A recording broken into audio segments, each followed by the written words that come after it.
আমরা আজকে এখানে একটা বিশেষ ঘোষণা দেওয়ার জন্য আপনাদের সামনে উপস্থিত হয়েছি। গণ অধিকার পরিষদের সাধারণ সম্পাদক জনাব মোহাম্মদ রাশেদ খান বাংলাদেশ জাতীয়তাবাদী দলে যোগ দিচ্ছেন এবং বাংলাদেশ জাতীয়তাবাদী দল সিদ্ধান্ত নিয়েছে যে ঝিনাইদহ 4 আসন, যেটা ঝিনাইদহ সদর এবং কালীগঞ্জ থানা নিয়ে, এই আসনে মোহাম্মদ রাশেদ খানকে ধানের শীষ প্রতীকে নির্বাচন করার জন্য মনোনয়ন দেওয়া হচ্ছে।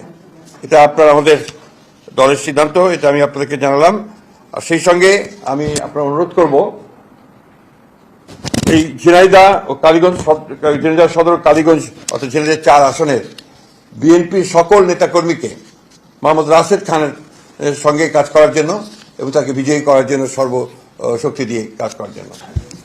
বাংলাদেশ জাতীয়তাবাদী দল বিএনপির সংগ্রামী মহাসচিব, তাকে অসংখ্য ধন্যবাদ। আমি মোহাম্মদ রাশেদ খান 2018 সালের কোটা সংস্কার আপনাদের সাথেই ছিলাম। কিভাবে রাজপথে সংগ্রাম করেছি আপনারা সবাই জানেন, সাংবাদিক ভাইয়েরা। বিশেষ করে জুলাই গণঅভ্যুত্থানের সময় আমার পাশে বিএনপির স্থায়ী কমিটির সদস্য জনাব সালাউদ্দিন আহমেদ এবং আমি রাশেদ খান, গণ অধিকার পরিষদের সভাপতি নুরুল হক নূর, আমরা 3 জন একসাথে এই আন্দোলন সংগ্রাম সমন্বয় কাজ করার সুযোগ হয়েছে। এবং আমাদের সংগ্রামী মহাসচিবের সময় যিনি গ্রেপ্তার হন, বিএনপির সংগ্রামী মহাসচিব আমাদের সালাউদ্দিন আহমেদ ভাই, তিনি ইন্ডিয়া থাকলেও এই আন্দোলনকে যেভাবে সমন্বয় করেছেন, এবং আমার ভূমিকা সম্পর্কে আসলে আমি বলতে চাই না, সালাউদ্দিন আহমেদ ভাই তিনি জানেন, তিনি বলবেন।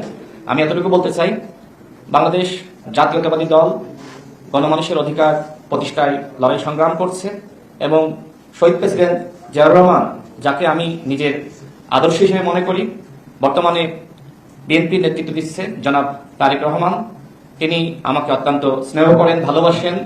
ফ্যাসিবাদ বিরোধী আমল থেকে তার সাথে আমার সম্পর্ক। আমি মনে করি নতুন বাংলাদেশ গঠনে তার নেতৃত্ব দেশ এবং জনগণের জন্য অত্যন্ত প্রয়োজন।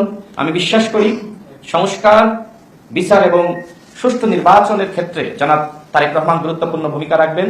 আমি রাশেদ খান আজকে বিএনপিতে যোগদান করেছি এবং জনাব তারেক রহমানের নেতৃত্বে ইনশাআল্লাহ দেশ এবং জনগণের জন্য সংগ্রাম করে যাব, কাজ করে যাব। গণ অধিকার পরিষদ তার যে যাত্রা এবং বিশ্ববিদ্যালয় কেন্দ্রিক যে ছাত্র আন্দোলন গড়ে উঠেছিল, তার যে সাহসী ভূমিকা, তাতে দেশের ছাত্র সমাজের দাবি মানতে তৎকালীন স্বৈরাচারী সরকার বাধ্য হয়েছিল।